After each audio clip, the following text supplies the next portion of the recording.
Hello guys, क्या हाल है सब? क्या है? होप कि सब बढ़िया चल रहा हो तुम्हारी जिंदगी में। तो आज मैं अपने ईमेल्स चेक कर रहा था और अपने ईमेल्स में मेरे को तुम्हारे में से किसी का एक ईमेल मिला। तो आओ ईमेल पढ़ते सबसे पहले। हाय रेगिडिरू माय सेंसेई। ठीक है भाई। I am a second year engineering student in the electronics and communication engineering department. I'm very confused about my career. Most of the time I suddenly get some weird questions in my head like why am I doing engineering? What is gonna happen in the future? Is there any other way to do something except engineering? Am I on the right path? If not, then what next? And what is my niche? So please bro, help me to find my niche, my goal of interest. Also, tell me what actually a career is, bracket, with a good or worst example. Hope you can understand my situation. And bro, please tell me the way I can overcome and never get stuck in these weird situations. Thank you, your dash. वहाँ पे भाई का नाम था। भाई का नाम हम नहीं बताएंगे because that's confidential. तो ये थी भाई की ईमेल। आई थिंक कि ये सिचुएशन में हर इंसान कभी ना कभी अपने आप को पाता ही पाता है। सबसे पहले हम शुरुआत करेंगे भाई की आखिरी लाइन से। वो थी hope you can understand my situation and bro please tell me the way I can overcome and never get stuck in this weird situations. तो भाई इस तरीके का कोई वे एग्जिस्ट नहीं करता कि आप इस चीज़ को फॉलो करो या इस किताब को पढ़ो या फिर इस रूल को फॉलो करो और आप कभी जिंदगी में ऐसी सिचुएशन में नहीं पढ़ोगे। क्योंकि जिंदगी पिक्चर की तरह नहीं होती कि इतना कुछ हुआ उसके बाद पिक्चर खत्म हो गई, हो गया। जिंदगी पिक्चर खत्म होने के बाद भी चलती रहती है। तो इट्स जस्ट एक इवेंट के बाद दूसरा इवेंट आता है, दूसरे इवेंट के बाद एक और इवेंट आता है। तो वो चलता रहता है जब तक आप मर नहीं जाते। So the best thing is कि ज़्यादा मत सोचो, जो चल रहा है चलने दो, नहीं चल रहा है तो फिर फिक्स करने की कोशिश करो। और अगर फिक्स नहीं होता है तो क्या ही कर सकते हैं भाई, फिर तो लेट्स मूव ऑन। और अगर आप उस सिचुएशन को बहुत सीरियसली लेने लग जाओ या बहुत परेशान हो जाओ उसको लेकर के, तो फिर आपको ज़िंदगी जीने में बहुत दिक्कत होने वाली है आगे चल के। क्योंकि इस तरीके की वियर्ड सिचुएशंस में आप कंटिन्यूसली पढ़ते रहोगे। इस चीज़ को जितने जल्दी एक्सेप्ट करो उतने जल्दी उतना आपके लिए बढ़िया है। तो अब चलते हैं स्टार्टिंग में भाई के शुरुआती सवालों में। तो भाई इंजीनियरिंग कर रहे हैं ईसीई से और सेकंड ईयर में अभी, और अभी अपनी ज़िंदगी को लेकर के या अपने करियर को लेकर के कन्फ्यूज्ड है, विच इज़ नॉर्मल। अगर आपको लगता है कि आप इकलौते ऐसे इंसान हो जो इंजीनियरिंग कर रहे हो और जिसे वहाँ पे ऐसा लगता है कि यार मैं क्या कर रहा हूँ, ये मैं कर भी पाऊंगा कुछ, मैं बेवकूफ़ हूँ क्या, इस तरीके की चीज़ें जिसे लगती है, आई डोंट थिंक कि आप इकलौते इंसान हो। इट्स कॉल्ड, कौन सा सिंड्रोम बोलते हैं इसे? It's called impostor syndrome. Mostly ये क्रिएटिव फील्ड में लोगों पे होता है। जैसे कि मान लो आप फोटोग्राफर हो और आप अच्छी फोटोग्राफी करते हो and then all of a sudden आप किसी प्रोफेशनल फोटोग्राफर की फोटोज देखते हो और आपको लगता है यार ये तो बहुत ही तगड़ा है, मेरी तो 50 फोटो खींचने के बाद एक अच्छी फोटो आती है, इसकी तो सारी अच्छी हैं। Whereas the reality is कि वो जो प्रोफेशनल फोटोग्राफर है वो भी 50-60 फोटो खींचने के बाद एक अच्छी फोटो निकालता है। बट हम उनके फाइनल प्रोडक्ट को अपने प्रोजेक्ट के इनिशियल स्टेज के साथ कंपेयर करते हैं, जिससे हमको कंटिन्यूसली ये फीलिंग आती रहती है कि यार मेरे अंदर तो कोई टैलेंट ही नहीं है, मैं तो बेकार हूँ, नाकारा हूँ। तो इट इज़ कम्प्लीटली नॉर्मल। आपके पास हर समय हर चीज़ का जवाब होना ज़रूरी नहीं है। तो अगर आपको लगता है कि यार मैं क्या कर रहा हूँ अपनी इंजीनियरिंग कोर्स के साथ, तो इसका मतलब ये नहीं है कि आपके आसपास के सब लोगों को पता है कि वो क्या कर रहे हो। उनको भी नहीं पता, किसी को भी नहीं पता कि वो अपनी ज़िंदगी के साथ क्या कर रहे हैं, बहुत कम को छोड़ के। और अगर आपको पता है कि आप एग्जैक्टली क्या चाहते हो अपनी ज़िंदगी से और फिर आपको वो चीज़ मिल जाती है, तो उसके बाद आप क्या करोगे? तो आई थिंक इट्स गुड कि आपको नहीं पता कि आप क्या कर रहे हो। अब आप फिगर आउट कर सकते हो, आपके पास एक नया टास्क और है। तो आओ चलते हैं भाई के अगले सवाल पे। तो अगला सवाल है भाई का, most of the time I suddenly get some weird questions in my head like why I am doing engineering, what is gonna happen in the future, is there any other way to do something except engineering, am I on the right path? तो भाई एक बात बताओ मुझे, what do you mean by right path? आपके हिसाब से right path क्या है? आपको क्या लगता है कि सही रास्ता ये है मेरे लिए? क्योंकि जो सही रास्ता आपके लिए है वो मे भी सही रास्ता मेरे लिए ना हो, और जो सही रास्ता मेरे लिए हो वो मे भी आपके लिए सबसे गलत रास्ता हो। मे भी मेरा सही रास्ता जान के आप मुझे गंदी गंदी गालियां देने लग जाओ। तो हर किसी की लाइफ का पाथ अलग होता है, हर किसी की लाइफ की डेस्टिनेशन अलग होती है। तो आपको अपना पाथ ढूंढना पड़ेगा। आपको घर बैठे बैठे आपका राइट पाथ नहीं मिल जाएगा। आपको अपनी लाइफ जीनी पड़ेगी, आपको अपनी प्रॉब्लम्स को फेस करना पड़ेगा, तब जाके आपको पता चलेगा कि राइट पाथ क्या होता है। क्योंकि बहुत सारे लोग ऐसे होते हैं जो नशे करने लग जाते हैं, ड्रग्स के चक्करों में पड़ जाते हैं, ड्रग डीलिंग तक करने लग जाते हैं या सट्टेबाजी करने लग जाते हैं, जेल में चले जाते हैं, और उसके बाद भी वो अपनी जिंदगी को सही ट्रैक पे लेके आ जाते हैं। तो इसका मतलब तो यही होता है कि राइट पाथ एग्जिस्ट ही नहीं करता। Right path does not exist, it's something you make. Dam. मतलब कि राइट पाथ आपको बनाना पड़ेगा अपने लिए।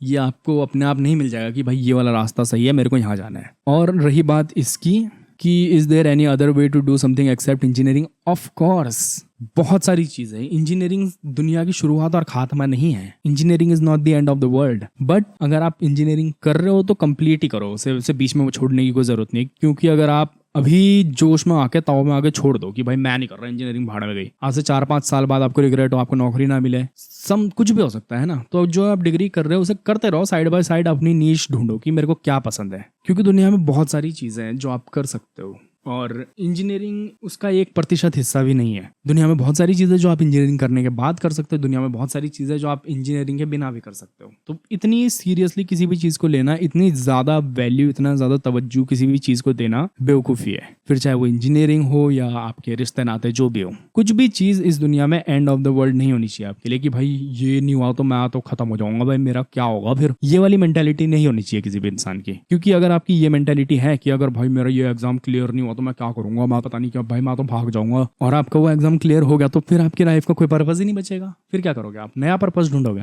तो अगर आप यही करते रहोगे तो आप तो कभी जिंदगी में फुलफिल्ड फील ही नहीं कर पाओगे। तो what is the point of life then. और रही बात आपके अगले सवाल की कि what is my niche, bro please help me find my niche. तो भाई मैं नहीं कर सकता उस चीज में हेल्प आपकी, वो आपको खुद करना पड़ेगा। एंड इट्स नॉट लाइक कि अगर आपको अपनी नीश मिल भी गई तो वो आपको बहुत ज्यादा खुश करके रखेगी हर समय। लेट्स से कि आपकी नीश है कि आपको बत्तख पालना पसंद है, ठीक है, आपको मजा आ रहा है बत्तख पालने में। अब आप इसे प्रोफेशन की तरह अब आप इसे प्रोफेशन की तरफ बना रहे हो कि भाई मैं तो बत्तख फार्मर बनूंगा, और आपने बत्तख पाल लिया। लेकिन इसका मतलब ये थोड़ी है कि अब आपको यहाँ पे मेहनत नहीं करनी पड़ेगी और बत्तख अपने आप बड़े हो जाएंगे जस्ट बिकॉज बत्तख पालना आपकी नीश है। मेहनत तो आपको यहाँ भी करनी पड़ेगी, हार्डवर्क आपको यहाँ भी करना पड़ेगा। तो अगर आप हार्डवर्क से भाग रहे हो तो आप अपनी नीश में भी खुश नहीं रह पाओगे।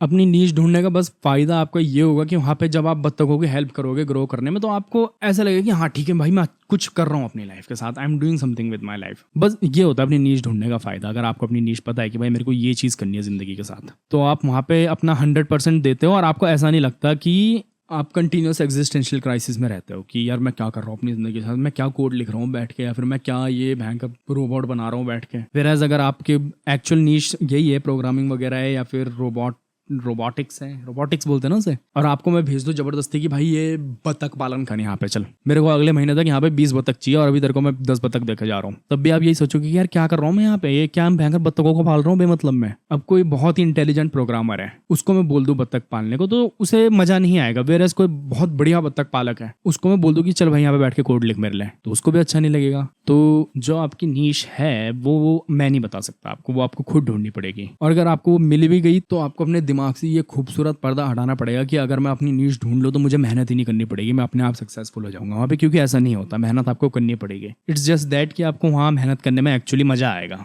That's it.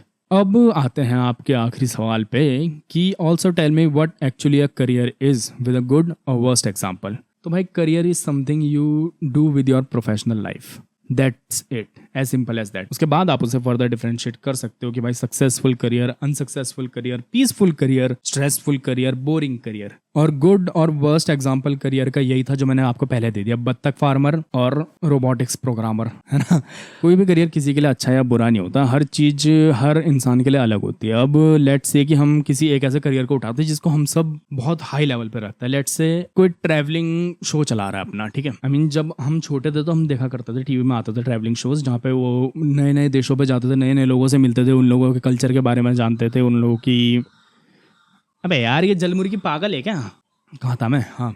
तो यूरोपियन कंट्रीज़ में जाते थे, ऑस्ट्रेलिया, यूएसए, अलग अलग जगह जाते थे, वहाँ के खानों के बारे में जानते थे, वहाँ के लोगों के बारे में जानते थे, वहाँ की हिस्ट्रियों के बारे में जानते थे वो लोग, और फाइनली एक स्टोरी के रूप में बताते थे। तो इस करियर को हम सोचते थे कि यार ये तो बहुत बढ़िया करियर है, बट जब आप उस चीज़ के बारे में और जानो तो आपको पता चलता है कि यार कितनी स्ट्रेसफुल जिंदगी है उन लोगों की। और अगर आप उस स्ट्रेस को हैंडल नहीं कर सकते तो आई डोंट थिंक कि वो आपके लिए एक ऑप्टिमम करियर होगा। वेयरएज हम अगर किसी ऐसे करियर को उठाते हैं जिसको हम सब एज ए बोरिंग करियर देखते हैं, लेट्स से अकाउंटिंग या फिर प्रोग्रामिंग वगैरह, है ना, हम सब सोचते हैं कि यार ऑफिस जॉब कौन करेगा। नॉट दैट कि सब सोचते हैं, बट मोस्टली लोग ये सोचते हैं कि ऑफिस जॉब बोरिंग होती है, मेरे को कॉर्पोरेट में नहीं जाना, which is true. I mean वहाँ पे अलग पॉलिटिक्स चलती है, सबकी अंदर की अलग दुनिया होती है, कोई किसी की काट करता रहता है, कोई अपना काम नहीं ढंग से करता, कोई अपना काम किसी और पे डाल देता है, किसी इंसान पे सारे के सारे काम पड़ जाते हैं। तो अगर हम उन सारी चीज़ों को हटा दें, लेट्स से कि आप किसी एक अच्छे ऑफिस पे हो जहाँ पे हर कोई ढंग का इंसान है, आपका मैनेजर भी बढ़िया, आपका बॉस भी बढ़िया है, और आप ऐसे इंसान हो जो एक पीसफुल जिंदगी जीना चाहता है, तो आई थिंक कि वो करियर आपके लिए ज़्यादा बढ़िया होगा रादर देन कि आप इटली के किसी कोने में जाके किसी इटालियन से पूछ रहे भाई इस चीज़ का बताइए कैसे बनता है ना। अब आपको वो चीज़ करनी पसंद ही नहीं है तो वो आपके लिए वर्स्ट करियर हो जाएगा। वेयर एज वो किसी दूसरे इंसान के लिए एक ड्रीम करियर होगा कि भाई मेरे को इटालियन आदमी से चीज़ बनाना सीखना है।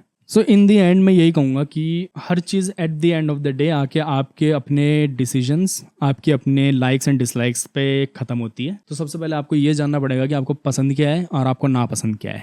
और अगर मैं एक ही एडवाइस दूं आपको तो ये दूंगा कि ये कभी मत सोचना कि मेरे आसपास के लोगों को पता है, दे हैव फिगर्ड आउट कि उनको अपनी ज़िंदगी से क्या चाहिए। किसी ने कुछ फिगर आउट नहीं किया है, सब अपनी ज़िंदगी में कुछ ना कुछ फिगर आउट करने की कोशिश कर रहे हैं। और जो चीज़ उन्होंने चाही थी, जो करियर उन्होंने चाहा था, जो कॉलेज उन्होंने चाहा था, जब उनको वो कॉलेज मिल जाता तो इसका मतलब ये नहीं होता कि वो फुलफिल्ड है ज़िंदगी में। अब उन्हें कुछ नई चीज़ चाहिए तो वो चीज़ कभी खत्म नहीं होती कि यार मेरे को ये चाहिए, यार मेरे को वो चाहिए। तो अगर आप किसी चीज़ के पीछे भागोगे, किसी मटीरियलिस्टिक चीज़ के पीछे भागोगे तो आप फिर जिंदगी भर भागते ही रहोगे, आप कभी फुलफिल्ड फील नहीं कर पाओगे। और अगर आपको फुलफिल्ड फील करना है, वो आपकी जिंदगी का गोल है, तो फिर अभी से फुलफिल्ड फील करना शुरू करो हर चीज के साथ। जो चीज कर रहे हो उसको अपना 100% दो। अगर इंजीनियरिंग कर रहे हो तो फिर ढंग से ही करो, और ढंग से 100% देने के बाद भी आपको लगता है कि यार नहीं this is not for me, तो फिर क्विट कर दो। और अगर एक बार आपने क्विट कर दिया तो उसके बाद फिर रिग्रेट मत करना दोबारा सोच के कि यार मेरे को इंजीनियरिंग कर लेनी चाहिए थी। एक बार अपना 100% दो, अगर नहीं होता तो दोबारा कोशिश करो। और अगर तब भी अपना 100% देने के बाद भी आपको लगता है कि नहीं यार ये चीज़ मेरे लिए नहीं है, तो फिर उस चीज़ को छोड़ दो। और अगर किसी चीज़ को एक बार छोड़ दो तो फिर कभी रिग्रेट मत करना जिंदगी में कि यार मैंने ये चीज़ क्यों करी, क्योंकि आप पास में नहीं जा सकता, आप सिर्फ फ्यूचर में जा रहे हो। तो अभी का सोचो, अभी का सोचो, और अभी जो भी कर रहे हो उस पर अपना 100% दो। तो मिलते हैं अगली वीडियो में। अगर आपकी भी जिंदगी में ऐसी कोई दिक्कतें चल रही हैं, ऐसी कोई समस्याएं चल रही हैं, तो डॉक्टर रिगिडिरू को ईमेल करें contactrigidiru@gmail.com। Disclaimer, not a real doctor.